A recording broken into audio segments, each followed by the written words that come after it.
2025 کے اختتام تک یہ تسلیم کیا جا سکتا ہے کہ رواں سال اسرائیل کو سب سے زیادہ سائبر نقصان پہنچانے والا ملک ایران رہا۔ جو یمنی حکام ہیں انہوں نے روس کے ساتھ مذاکرات جو ہے ان کے وہ باقاعدہ منظر عام پر اب آئے ہیں، تو کیا روس کی جانب سے اس پیش رفت کے بعد آپ یہ سمجھ رہے ہیں کہ روس جو ہے وہ یمن کو بھی ایکسیپٹ کرنے کے قریب ہے؟ روس جب وہ تشویش کا اظہار کر رہا ہے یمن کے حوالے سے، اٹس مین کہ وہ سعودی عرب اور متحدہ عرب امارات کے موقف کے اگینسٹ، اس کے اینٹی جو ہے وہ ایک پوزیشن لے رہا ہے۔ عمران خان نے اس وقت کہا تھا کہ ہم تمام فریقین کے ساتھ رابطے اور سفارتی مذاکرات کو ترجیح دیتے ہیں۔ یمن میں انسداد انسانی بحران اور امن قائم کرنے کے لیے ہم ثالثی کی پیش رفت کرتے ہیں۔ حمص شہر ہے شام کا، جس کی مسجد ہے مسجد امام علی رضی اللہ تعالیٰ عنہ، اس کو دہشت گردی کا نشانہ بنایا گیا۔ ذمہ داری کس گروپ نے قبول کی اس حملے کی؟ مسجد کے اندر نصب کیا گیا بم دھماکہ جو ایک ٹائمر تھا اور جس پر وہ پھٹ گیا۔ آج ہم جس شخصیت پر بات کر رہے ہیں وہ ہیں لیبیا کے ہیں محمد علی احمد۔ ان کی شخصیت لیبیا کی حد تک اتنی اہمیت کی حامل تھی۔ آپ یوں کہہ سکتے ہیں کہ اسرائیل اور مغربی طاقتوں کے اگینسٹ انہوں نے ایک سٹینڈ لیا ہوا تھا کہ ہم ایک متحد لیبیا بنائیں گے۔ ان کی شہادت ہوئی۔ اب یہ طیارہ حادثہ ہے یا سازش، یہ تو آئندہ آنے والے وقتوں میں پتہ چلے گا۔ السلام علیکم، انڈیپینڈنٹ لینس کے ساتھ میں سبین شہباز ہوں، میرے ساتھ رضی طاہر موجود ہیں۔ آج 3 اہم موضوعات ہیں جس پر ہم بات کریں گے۔ سب سے پہلے اسرائیل مسلسل سائبر حملوں کی زد میں ہے۔ دوسری جانب یمن اور روس کے درمیان جو مذاکرات ہیں وہ خطے کی سب سے بڑی پیش رفت سمجھے جا رہے ہیں۔ اس حوالے سے بھی رضی طاہر سے بات کریں گے۔ مسجد امام علی میں دھماکہ ہوا ہے، اس حملے کے پیچھے کون ہے اس پر بھی بات کریں گے، جبکہ آج کی شخصیت جس کے حوالے سے ہم بات کریں گے لیبیا کے لیفٹیننٹ جنرل محمد علی ہیں۔ رضی تھینک یو سو مچ۔ سب سے پہلے اسرائیل کے حوالے سے ہم بات کر لیتے ہیں۔ اسرائیل پر جو ہے وہ سائبر حملوں کی بات کر رہے ہیں، تو عبرانی سائنسی جریدے نے یہ دعویٰ کیا ہے کہ رواں سال جو ہے وہ اسرائیل پر تاریخ کے سب سے زیادہ سائبر حملے رپورٹ ہوئے ہیں۔ اس حوالے سے کیا تفصیلات ہیں آپ کے پاس؟ دیکھیں، دنیا جو ہے اس وقت آئندہ جو جنگ ہے، آئندہ جو وار ہے وہ ڈیٹا کی وار ہے، اور دوسرا سائبر وار ہے جس میں آپ کا ڈیٹا اس کو محفوظ ہونا چاہیے، اور دوسرا سائبر آپ کا جو سپیس ہے اس پر آپ کی گرفت اتنی مضبوط ہونی چاہیے کہ کوئی دوسرا ملک اس کے اندر مداخلت نہیں کر سکے۔ کیونکہ اب بات ہے کہ اگر آپ کا ڈیٹا، جس طرح پاکستان میں گزشتہ کئی سالوں سے یہ تشویش پائی جاتی ہے کہ ہمارا نادرا کا ڈیٹا محفوظ نہیں ہے، یہی حال اب کچھ اسرائیل کے ساتھ ہوا ہے کہ اس کا جو انتہائی اہم ڈیٹا ہے پچھلے 2 سال کے اندر یا 3 سال کے اندر مسلسل سائبر حملوں سے اس ڈیٹا کو وہ ڈیٹا لیک ہوا ہے، جس میں ان کی فوج کی بڑی جو تفصیلات ہیں، ان کی عسکری تفصیلات ہیں، ان کی انتہائی حساس معلومات ہیں، وزارت دفاع کی جو معلومات ہیں وہ مسلسل لیک ہوتی رہی ہیں، اور اس حوالے سے جو تفصیل ہے وہ سامنے آتی رہی ہیں۔ اب جو خود ایک ادارہ ہے جو اسرائیل کا عبرانی زبان جو ان کی اپنی زبان کے اندر ہے، پی سی میگزین، اس نے رپورٹ کیا ہے کہ حالیہ مہینوں کے اندر ایران اور اسرائیل کی جنگ کے بعد اور اس سے پہلے اسرائیل پر سائبر حملوں میں بہت زیادہ اضافہ ہوا ہے، اور انہوں نے کہا کہ سب سے زیادہ سائبر حملے ایران کے اندر سے رپورٹ کیے گئے کہ ایرانی جو ہیکرز ہیں انہوں نے اسرائیل کے مختلف اداروں پر سائبر حملے کیے جو زیادہ تر کامیاب ہوئے ہیں۔ پی سی میگزین نے کہا کہ 2025 کے اختتام تک یہ تسلیم کیا جا سکتا ہے کہ رواں سال اسرائیل کو سب سے زیادہ سائبر نقصان پہنچانے والا ملک ایران رہا۔ حالانکہ تل ابیب خود کو سائبر ٹیکنالوجی میں جدت پسند اور عالمی رہنما کے طور پر پیش کرتا ہے، یعنی آپ دنیا بھر کی جتنی بڑی کمپنی ہے، وہ آپ وہ انٹل کی بات کر لیں، وہ کسی بھی ادارے کی بات کر لیں، اس کے ہیڈ آفسز، اس کے جو آپریٹنگ آفسز ہیں، سافٹ ویئر ہاؤسز ہیں، وہ آپ کو تل ابیب میں ملیں گے، یعنی اسرائیل کے اندر ملیں گے۔ یعنی خود اسرائیل اپنے آپ کو دنیا میں سائبر سیکیورٹی کے حوالے سے، ٹیکنالوجی کے حوالے سے اپنے آپ کو بانی تصور کرتا ہے، اپنے آپ کو پیشرو تصور کرتا ہے، لیکن خود اس جریدے نے لکھا ہے کہ وہ محفوظ نہیں ہے۔ رپورٹ میں کہا گیا کہ جون کے مہینے میں اسرائیلی حکومت کے خلاف حملوں کی تعداد میں اضافہ ہوا، جس سے چھوٹے اور درمیانے درجے کی کمپنیوں کو شدید نقصان پہنچایا گیا۔ ہیومن روسٹ کمپنیاں جو ہیں ان کا سارا ڈیٹا چوری ہوا، سرکاری دفاتر کے حوالے سے تعمیراتی کمپنیاں، لاجسٹک سروسز کے جو ادارے ہیں، دفاعی جو ادارے ہیں، ان تمام کو جو ہیکنگ ہوئی ہے ان اداروں کے اندر۔ انہوں نے کہا کہ جو بینکنگ گروپس ہیں اس کو بھی ہیکنگ کا سامنا کرنا پڑا، اور ہیکنگ سب سے زیادہ جو ہوئی ہے وہ مختلف جو گروپس ہیں جنہوں نے کی ہے، انہوں نے جو گروپس کے نام بتائے ہیں، ان گروپس میں moody water, charming kitten, dark web, dark hit, اس طرح ایک اور ہے ہنزلہ گروپ اور فینکس سائبر سٹورم، یہ کچھ گروپس ہیں جنہوں نے اسرائیل پر مسلسل یہ سائبر حملے کیے ہیں۔ صاحب ذرا یمن کی بات کر لیتے ہیں. یمن جو یمنی حکام ہیں انہوں نے روس کے ساتھ مذاکرات جو ہے ان کے وہ باقاعدہ منظر عام پر اب آئے ہیں. اس سے پہلے یہ ہوتا تھا کہ مذاکرات ہوتے تھے لیکن گفتگو یا مذاکرات جو اس کو پبلک نہیں کیا جاتا تھا, آنر نہیں لایا جاتا تھا. روس جو ہے وہ اس سے پہلے بھی افغانستان کی حکومت کو تسلیم کر چکا ہے. تو کیا روس کی جانب سے اس پیش رفت کے بعد آپ یہ سمجھ رہے ہیں کہ روس جو ہے وہ یمن کو بھی ایکسیپٹ کرنے کے قریب ہے؟ یمن پاکستان کے جو ناظرین ہیں ان کو تھوڑا سا تفصیل بتا دیتے ہیں.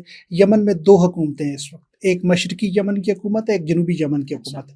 جنوبی یمن کی حکومت کا جو ڈھانچہ ہے وہ اس وقت ریاض کے اندر بیٹھے ہوئے ہیں تمام لوگ, اور وہاں پہ مختلف گروپس ہیں. پھر وہاں بھی اتحاد نہیں ہے, مختلف باغی گروپس ہیں. جنوب کے اندر بھی کہیں بھی ان کی حکومتی ریٹ اس طرح قائم نہیں ہے. عدن ایک شہر ہے جس کے اندر ان کا کچھ حکومتی ہیڈ کوارٹر, ایک عارضی دارالخلافہ انہوں نے بنایا ہوا ہے. وہاں پہ ہی تمام ممالک جو ہیں دنیا کے ان کے سفارت خانے موجود ہیں. دوسرا جو حصہ ہے وہ مشرقی حصہ ہے, وہ صنعا جس کا ہیڈ کوارٹر ہے, اور تاریخی طور پر بھی صنعا ہی یمن کا جو ہے وہ دارالحکومت رہا ہے. وہاں پہ ظاہر سی بات ہے سپریم کونسل کی حکومت ہے جسے حوثی باغی بھی کہتے ہیں دنیا کے اخبارات کے اندر. اب مسئلہ یہ ہے کہ جو عدن کے اندر روس کا سفیر ہے, بنیادی طور پر وہ اقوام متحدہ کے منظور شدہ ہونے کی وجہ سے وہ جنوبی حکومت کا سفیر کہلاتا ہے. لیکن پہلی دفعہ, پہلے بھی ان پر الزامات لگتے رہے کہ وہ حوثی حکومتوں کے ساتھ, ان کے نمائندوں کے ساتھ رابطے کرتے رہے, لیکن پہلی دفعہ آفیشلی پریس ریلیز کے ذریعے بتایا گیا کہ ہم نے صنعا کے ساتھ جو ہے وہ رابطہ کیا ہے, اور صنعا کے جو نائب وزیر خارجہ ہے عبد الواحد, ان کے ساتھ روس کے سفیر یوگینی کودروف کا جو ہے وہ یہ رابطہ ہوا ہے ویڈیو لنک کے ذریعے. اور آئندہ انہوں نے کہا ہے کہ ہمارے دو طرفہ ملاقات بھی ہوگی اس حوالے سے. اور پھر انہوں نے کہا کہ روس جو ہے وہ یمن کی صورتحال کو دیکھ رہا ہے, اس کے امن و امان کی صورتحال پر اس کو تشویش ہے. حالانکہ روس جب وہ تشویش کا اظہار کر رہا ہے یمن کے حوالے سے, اٹس مین کہ وہ سعودی عرب اور متحدہ عرب امارات کے موقف کے اگینسٹ, اس کے اینٹی جو ہے وہ ایک پوزیشن لے رہا ہے. اس سے قبل ہم نے دیکھا پوری دنیا نے ابھی تک کسی نے طالبان حکومت کو ایکسیپٹ نہیں کیا, لیکن روس نے ان کو باقاعدہ طور پر سفارتی طور پر تسلیم کر لیا. اب اگر روس یمن کی صنعا حکومت کو تسلیم کرتا ہے تو یہ ایک بہت بڑی پیش رفت ہوگی. ابھی صرف ایران وہ واحد ملک ہے جو صنعا کی حکومت کو تسلیم کرتا ہے. اگر روس بھی اس کو تسلیم کرتا ہے تو ایک راستہ کھلے گا, اور مزید ممالک بھی صنعا کی حکومت کو تسلیم کریں گے جن کے پاس زیادہ یمن کا حصہ موجود ہے. یمن کے حوالے سے ہی ایک اور خبر ہے. یمن کے بارے میں جو سعودی عرب اور جو عرب امارات ہیں ان کے اقدام نے پاکستان کی دفتر خارجہ کی جانب سے جو ہے وہ حمایت کی ہے. اس حوالے سے اس اقدام کو آپ کس طرح سے دیکھتے ہیں؟ دیکھیں, جو عمران خان کا دور ہے اس پر جاتے ہیں تو یمن پر جو سعودی عرب کی جارحیت اس وقت جاری تھی. 40 ممالک کے اتحاد نے یمن پر حملہ کیا ہوا تھا. اس وقت پاکستان پر بہت زیادہ پریشر تھا کہ وہ یمن کی اس جارحیت کا سعودی عرب کا ساتھ دے, متحدہ عرب امارات کا ساتھ دے, اور اس تمام پریشر کو عمران خان کی حکومت نے بڑے آسانی سے ہینڈل کیا تھا, اور کہا تھا کہ ہم یمن کی صورتحال پر غیر جانبدار رہیں گے. اور پھر انہوں نے کہا کہ اگر ہماری ضرورت پڑتی ہے عمران خان کے دور میں تو ہم سفارتی طور پر دونوں فریقین کے ساتھ بات چیت کر سکتے ہیں, دونوں کو اکٹھا بٹھا سکتے ہیں اور اس تنازع کو حل کر سکتے ہیں. جو تنازع اگر تاریخی طور پر دیکھا جائے تو 1934 سے قائم ہے, 1930 سے قائم ہے, اور اب ابھی حالیہ دیکھا جائے 2014 سے اس تنازع کو عروج ملا, اور جب سعودی عرب نے 5-6 سال مسلسل یمن پر جنگ مسلط رکھی تو اس میں عمران خان کی حکومت کا جو موقف تھا بڑا واضح تھا. انہوں نے کہا کہ ہم تمام فریقین, عمران خان نے اس وقت کہا تھا کہ ہم تمام فریقین کے ساتھ رابطے اور سفارتی مذاکرات کو ترجیح دیتے ہیں. یمن میں انسداد انسانی بحران اور امن قائم کرنے کے لیے ہم ثالثی کی پیش رفت کرتے ہیں, اور واضح طور پر کہا کہ پاکستان یمن میں کبھی فوجی مداخلت نہیں کرے گا. اب یمن کے اندر جس طرح ہم نے پچھلی ایک ایپیسوڈ میں ڈسکس کیا کہ متحدہ عرب امارات جنوب میں اپنا اثر و رسوخ بڑھا رہا ہے, سعودی عرب میں کے حوالے سے بھی ان کا ابھی تک سیز فائر کی خلاف ورزیاں سعودی عرب کی جانب سے بھی دیکھنے کو ملتی ہیں. اب اگر اس پوزیشن میں ہم یمن کی حمایت نہیں کرتے اور سعودی عرب کی حمایت کرتے تو اس کا مطلب ہے ہم دوسرے فریق, وہ بھی مسلمان فریق ہے, اس فریق کے خلاف جا رہے ہیں. حالانکہ ہمیں جانبدار ہونا چاہیے, ایک بڑا ایٹمی ملک ہے پاکستان اور ہمیں دونوں طرف جانبدار رہنا چاہیے. لیکن یہ خدشہ اس وقت پیدا ہو گیا تھا جب پاکستان نے سعودی عرب کے ساتھ ایک ڈیل کی تھی دونوں ممالک کے اندر، جو ڈیفنس ڈیل ہے، اس ڈیفنس ڈیل کے بعد بھی یہ خدشہ رہا ہے، لیکن ابھی بھی حکومت پاکستان کو یہ چاہیے، ہماری وزارت خارجہ کے حکام کو یہ چاہیے، وزیر خارجہ کو یہ چاہیے کہ اس حوالے سے دانش مندی کا مظاہرہ کریں تاکہ دونوں مسلمان ممالک کے درمیان ہم کھچڑی نہ بن جائیں، بلکہ دونوں کو بٹھانے میں، امن لانے میں ہمارا کردار ہونا چاہیے۔ اچھا رضی، شام میں گزشتہ دنوں ایک افسوسناک واقعہ پیش آیا ہے۔ حمص شہر ہے شام کا، جس کی مسجد ہے مسجد امام علی رضی اللہ تعالیٰ عنہ، اس میں جو ہے وہ ایک دھماکہ اور دہشت گردی کا نشانہ بنایا گیا۔ اس حملے کو کس طرح دیکھتے ہیں؟ اس کی ذمہ داری سب سے پہلے بتائے گا کس گروپ نے تسلیم کی ہے، اور اس اٹیک کو مستقبل میں کیسا دیکھ رہے ہیں کہ شام پر کس طرح سے اثر انداز ہو سکتا ہے یہ؟ دیکھیں، شام میں جس طرح ہم نے کوئی گزشتہ پروگرامز میں بھی بات کی ہے کہ دہشت گردی بہت زیادہ بڑھ چکی ہے، داعش کا اثر و رسوخ بڑھ رہا ہے، پھر ہم نے یہ بھی بات کی تھی کہ شام کا جو جولانی حکومت ہے اس کے سیٹ اپ کے اندر جو غیر ملکی ہیں وہ سب سے زیادہ بڑا مسئلہ ہے، اور شام کے حکومت کے اندر ہم دیکھتے ہیں تو وہ لوگ جو شام کی اصل شناخت رکھتے ہیں، اصل شام کے نمائندے ہو سکتے ہیں، وہ تبھی ہو سکتا ہے جب وہاں پہ قومی حکومت ہو۔ تو جولانی حکومت جو ہے وہ داعش کے لیے نرم رویہ بھی رکھتی ہے، کیونکہ یہ ماضی میں اس کے ساتھ اتحادی رہے ہیں۔ نصرہ فرنٹ کے طور پر دیکھا جائے، القاعدہ کے طور پر دیکھا جائے، تو ان کا جو تھاٹس ہیں وہ تو ایک ہی ہیں، داعش کی تھاٹ لے لیں، القاعدہ کی لے لیں، نصرہ فرنٹ کی لے لیں، ایک ہی تھاٹ ہے۔ اب مسئلہ یہ ہے کہ جو وہاں پہ مختلف گروپس نے جنم لے لیا، اب یہ ایک نیا گروپ سامنے آ گیا جسے سرایا انصار السنہ کا نام دیا گیا۔ اس گروپ نے اس سے قبل ایک چرچ پر بھی حملہ کیا تھا، اور اس چرچ میں بھی یہ السویدہ کے مقام پر بھی کچھ حملے کیے، لازکیہ کے مقام پر بھی کچھ حملے کیے۔ اب اسی گروپ نے یہ حمص شہر کے اندر جو وہاں پہ شیعہ علاقہ ہے اس میں ایک مسجد امام علی علیہ السلام کے نام سے ایک مسجد ہے، وہاں پہ ایک دھماکہ کیا ہے جس کی ذمہ داری کو قبول کیا ہے۔ اس میں تقریباً 10 لوگ شہید ہوئے ہیں اور 18 کے قریب زخمی ہیں۔ مسجد کے اندر نصب کیا گیا بم دھماکہ جو ایک ٹائمر تھا اور جس پر وہ پھٹ گیا۔ اس کو دہشت گردی کی کارروائی کو جو شامی حکومت نے ڈائریکٹ داعش کا نام لے دیا کہ داعش نے کیا ہے، جبکہ ایک نیا گروپ اس نے خود اس کی ذمہ داری کو قبول کیا ہے۔ اب صورتحال یہ ہے کہ آپ جس گروہ کے بارے میں نرم گوشہ رکھیں گے اس گروہ کو ایلیمینیٹ کیسے کریں گے؟ یعنی آپ جس گروہ کا جو تکفیری گروہ ہے، جو دہشت گردانہ کارروائیوں میں ملوث ہے، ماضی میں آپ کا اتحادی رہا ہو، تو آپ کا تو اس کے بارے میں نرم گوشہ رہے گا، تو اس کے خلاف آپ کارروائی کیسے کریں گے؟ تو شام جو ہے وہ مسلسل مجھے لگتا ہے کہ ایک دلدل کی طرف بڑھ رہا ہے۔ ایک بڑی جو پیش رفت یہ ہونے والی ہے کہ جو ترکی کے صدر ہیں رجب طیب اردوان، ان کا ایران کا دورہ متوقع ہے، جس پر ہم آئندہ جب ان کا دورہ ہوگا تو بات کریں گے، لیکن اس دورے میں شام بڑی اہمیت اختیار کر گیا ہے کہ دوبارہ شام پر بات ہوگی۔ ایران کا کیونکہ ماضی میں 20-25 سال بلکہ 25 سال سے زیادہ 40 سال کے لگ بھگ اثر و رسوخ رہا ہے شام کے اندر، پھر ترکی کا بھی اثر و رسوخ ہے شام کے اندر، تو دونوں ممالک کو مل کر بیٹھنا چاہیے اور تمام اقلیتیں جو وہاں پہ موجود ہیں ان کے تحفظ کے لیے سر جوڑنا چاہیے اور ایک قومی حکومت بننی چاہیے تاکہ دہشت گردی کو روکا جا سکے اور پھر اسرائیل کو بھی روکا جا سکے جو مسلسل شام کے اندر اب جنوب میں بہت 500 کلومیٹر تک اندر قبضہ کر چکا ہے، تو اس کو بھی روکا جا سکے۔ اچھا، اب اینڈ پہ ذرا شخصیت پہ ہم بات کر لیتے ہیں۔ آج ہم جس شخصیت پر بات کر رہے ہیں وہ ہیں جی لیبیا کے ہیں، محمد علی احمد۔ لیبیا میں طرابلس میں جو قائم حکومت کے آرمی چیف تھے، چند روز قبل ان کا جو طیارہ ہے وہ حادثے کا شکار ہوا تھا اور وہ جاں بحق ہو گئے تھے۔ ان کی شخصیت لیبیا کی حد تک کتنی اہمیت کی حامل تھی؟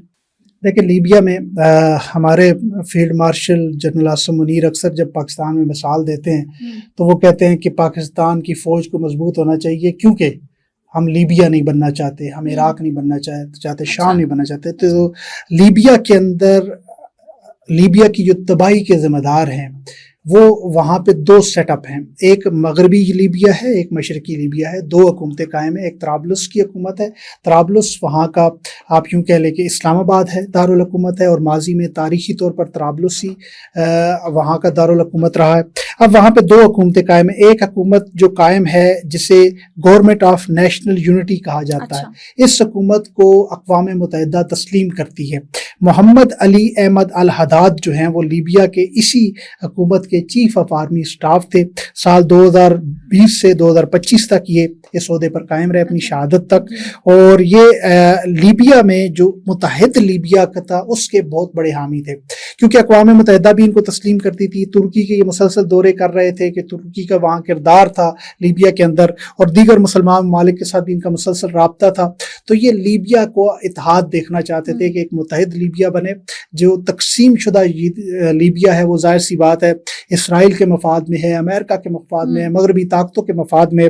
تو آپ یوں کہہ سکتے ہیں کہ اسرائیل اور مغربی طاقتوں کے اگینسٹ انہوں نے ایک سٹینڈ لیا ہوا تھا کہ ہم ایک متحد لیبیا بنائیں گے, اور یہی ان کی وجہ ہے. یہ ان کا اگر بات کریں تو یہ 1967 میں لیبیا کے ایک شہر مصراٹا کے اندر پیدا ہوئے ہیں. 1987 میں انہوں نے ملٹری اکیڈمی جو ہے وہ جوائن کی اور فارغ التحصیل ہوئے. مختلف عسکری ذمہ داریاں ان کے پاس رہیں, اور لیبیا کی فوجی اکائیاں متحد کرنے کی کوشش میں جانے جاتے ہیں. یہ تو ان کا تھوڑا سا تعارف تھا.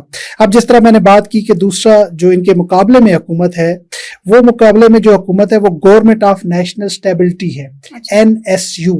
اس کے جو وہاں پہ جو چیف آف آرمی اسٹاف ہیں ان کو بھی فیلڈ مارشل کہا جاتا ہے. القاسم حفتر وہ خود سے سیلف میڈ فیلڈ مارشل ہیں.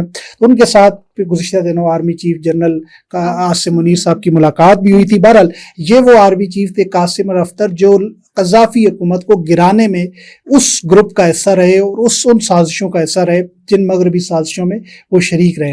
تو اب یہ ان کا جو کردار تھا لیبیا کو متحد کرنے کے حوالے سے ایک بہت اہم کردار تھا جو وہ ادا نہیں کر سکے, اور ادا کرنے کی کوششوں کے اندر ان کی شہادت ہوئی. اب یہ طیارہ حادثہ ہے یا سازش, یہ تو آئندہ آنے والے وقتوں میں پتہ چلے گا, لیکن زیادہ تر یہی لگتا ہے کہ یہ ایک سازش ہے جس کے ذریعے انہیں قتل کیا گیا ہے. بہت شکریہ رضی. ناظرین فی الوقت کے لیے اتنا ہی. اپنے فیڈ بیک سے لازمی کیجیے گا. مجھے اور رضی طاہر کو اجازت دیجیے. اللہ حافظ.